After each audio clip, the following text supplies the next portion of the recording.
तो दोस्तों, पाकिस्तान में नए आर्मी चीफ की नियुक्ति पर भारत भी करीब से नजर बनाए हुए है। भारत पाकिस्तान संबंध और कश्मीर पर पाकिस्तान का नया रुख आर्मी चीफ के हाथ में ही होगा। इस नियुक्ति पर अमेरिका जैसे पश्चिमी देशों समेत पूरी दुनिया की नजर है। पाकिस्तान का अगला आर्मी चीफ कौन होगा? 3 और 4 के बाद क्या लक्की होगा नंबर 5? आपको बताएंगे कि क्या है नंबरों का ये राज। पाकिस्तान में जनरल बाजवा के बाद कौन लेगा सेना प्रमुख की जगह? इस पूरे मुद्दे के बारे में डिटेल में जानकारी देंगे आगे आपको। लेकिन दोस्तों, हम अपना वीडियो शुरू करें इससे पहले सरहद पर खड़े हमारे भारतीय जवानों की हौसला अफजाई के लिए कमेंट बॉक्स में जय जवान और जय हिंद जरूर लिखें। तो दोस्तों, पाकिस्तान को इस महीने के अंत तक अपना नया सेना प्रमुख मिल जाएगा। मौजूदा army chief general Qamar Javed Bajwa का 6 वर्षों का कार्यकाल अब खत्म होने वाला है। अगला सेना प्रमुख कौन होगा? किसी अन्य देश में इस सवाल का जवाब बंद दरवाजों के पीछे तलाशा जाता है, जिसमें राजनीतिक बहस और मीडिया अटकलों का कोई दखल नहीं होता। लेकिन पाकिस्तान में नए सेना प्रमुख की नियुक्ति आम चुनाव से कम नहीं है। सवाल ये है कि क्या ये वाकई इतना बड़ा मुद्दा है? जवाब है हाँ।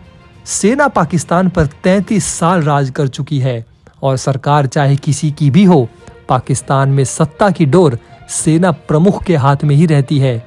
ऐसे में ये सवाल और ज्यादा अहम हो जाता है कि बाजवा के बाद पाकिस्तानी सेना की कमान किसके हाथ में होगी। साल 2019 में कमर जावेद बाजवा का कार्यकाल 3 साल बढ़ा दिया गया था और शहबाज सरकार की तैयारियों को देखकर एक धड़ा ये अनुमान लगा रहा है कि वे एक बार फिर बाजवा को कार्यकाल विस्तार दे सकते हैं।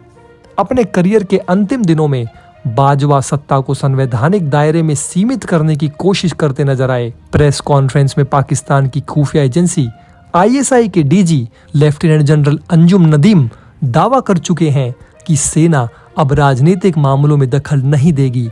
उन्होंने कहा कि ये फैसला किसी एक व्यक्ति ने नहीं, बल्कि अंदरूनी विचार विमर्श के बाद एक संस्था ने लिया है। उन्होंने कहा कि सेना की गैर राजनीतिक नीति नए सैन्य नेतृत्व में भी जारी रहेगी। इन सब चीजों ने नए सेना प्रमुख की नियुक्ति को और ज्यादा खास बना दिया है। सभी की नजरें अब पाकिस्तान के प्रधानमंत्री शहबाज शरीफ पर हैं कि वो किसे चुनेंगे, क्योंकि उनका फैसला आने वाले दिनों में पाकिस्तान को घरेलू और अंतर्राष्ट्रीय दोनों तरह से प्रभावित करेगा। अब तक सेना प्रमुख की रेस में कुछ नाम निकलकर सामने आए हैं। वरिष्ठता के क्रम में सबसे ऊपर लेफ्टिनेंट जनरल असीम मुनीर का नाम है। वो रावलपिंडी में जनरल हेडक्वार्टर में क्वार्टर मास्टर हैं। असीम के पास सेना में अलग अलग भूमिकाओं का अनुभव है। वो कोर कमांडर गुजरावाला के रूप में काम कर चुके हैं और अक्टूबर 2018 से जून 2019 तक DG ISI भी रहे हैं। लिस्ट में दूसरे नंबर पर लेफ्टिनेंट जनरल साहिर शमशाद मिर्जा हैं, जो कॉर्प्स कमांडर रावलपिंडी हैं। साहिर का बैकग्राउंड थोड़ा अलग है। उन्होंने कम उम्र में ही अपने माता पिता को खो दिया था। उनका बचपन मुश्किलों से भरा हुआ था। कहा जाता है कि वो माता पिता के कॉलम में अपनी यूनिट का नाम लिखते हैं। तीसरा नाम लेफ्टिनेंट जनरल अजहर अब्बास का है। CGS Abbas corps commander Rawalpindi भी रह चुके हैं। सेना प्रमुख बनने के लिए उनके पास पर्याप्त अनुभव है। इसके बाद अगला नाम लेफ्टिनेंट जनरल नुमान महमूद का है, जो वर्तमान में पाकिस्तान की नेशनल डिफेंस यूनिवर्सिटी के प्रेसिडेंट हैं। नुमान सेना प्रमुख पद के लिए सबसे कम चर्चित उम्मीदवार हैं। हालांकि 2013 में जनरल राहिल शरीफ और 2016 में जनरल बाजवा की नियुक्ति भी सभी के लिए चौंकाने वाली थी। 5वां और सबसे चर्चित नाम लेफ्टिनेंट जनरल फैज हमीद का है, जो वर्तमान में बहावलपुर के कोर कमांडर के पद पर तैनात हैं। ये वही फैज हमीद हैं जिन्हें पाकिस्तान के पूर्व प्रधानमंत्री इमरान खान DG ISI के पद पर बरकरार रखना चाहते थे। इस पद के एक दावेदार corps commander Gujranwala lieutenant general Mohammad Amir भी हैं। पाकिस्तान में कुछ लोगों का मानना है कि पाकिस्तान पीपल्स पार्टी चाहती है कि जनरल आमिर को सेना प्रमुख बनाया जाए। सवाल अब भी वही है कि पाकिस्तानी सेना की कमान किसके हाथ में होगी। पाकिस्तानी पत्रकार कामरान यूसुफ के मुताबिक 2013 में जनरल राहिल वरिष्ठा की सूची में तीसरे नंबर पर थे। वहीं 2016 में बाजवा चौथे नंबर पर थे। इस हिसाब से लक्की नंबर 5 लगता है, लेकिन सेना प्रमुख की नियुक्ति लक्की ड्रॉ से नहीं होगी।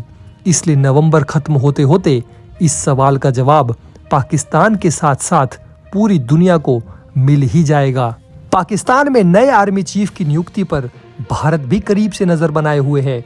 भारत पाकिस्तान संबंध और कश्मीर पर पाकिस्तान का रुख नए आर्मी चीफ के हाथ में ही होगा। 2021 की शुरुआत में बाजवा ने LOC पर भारत के साथ सीज फायर एग्रीमेंट की बहाली को मंजूरी दी थी। अब देखना ये होगा कि नए आर्मी चीफ के आने के बाद LOC पर शांति रहेगी या पाकिस्तानी सेना की तरफ से सीज फायर का उल्लंघन किया जाएगा और सीमा पार से आतंकी गतिविधियों और घुसपैठ रुकेगी या बढ़ जाएगी। भारत के साथ साथ इस नियुक्ति पर पश्चिमी देशों समेत पूरी दुनिया की नजर है। पाकिस्तान के पास बड़ी संख्या में परमाणु हथियार हैं, जिनकी सुरक्षा पर अक्सर सवाल उठते हैं। पाकिस्तानी सेना इस संबंध में विदेशी चिंताओं को खारिज भी कर चुकी है, लेकिन सवाल उठे हैं तो नए आर्मी चीफ को उनका जवाब भी देना होगा। हालांकि FATF की ग्रे लिस्ट से पाकिस्तान की निकासी ने कुछ हद तक चीजें आसान कर दी हैं। बाजवा के कार्यकाल में पाकिस्तान और चीन के बीच संबंधों में घनिष्ठता बढ़ी है। वहीं अमेरिका के साथ भी पाकिस्तान के संबंध बेहतर हुए हैं। इस संतुलन को बनाए रखना नए आर्मी चीफ के लिए सबसे बड़ी चुनौती होगी। दोस्तों, अगर आप हमारे काम को पसंद करते हैं और हमारी खबरें आपको पसंद आती है तो हमारे इस चैनल को सब्सक्राइब किए बिना बिल्कुल भी मत जाइएगा। हमारे इस उभरते हुए चैनल को सपोर्ट कीजिए और आपका एक एक सब्सक्राइब हमारे लिए बहुत मायने रखता है।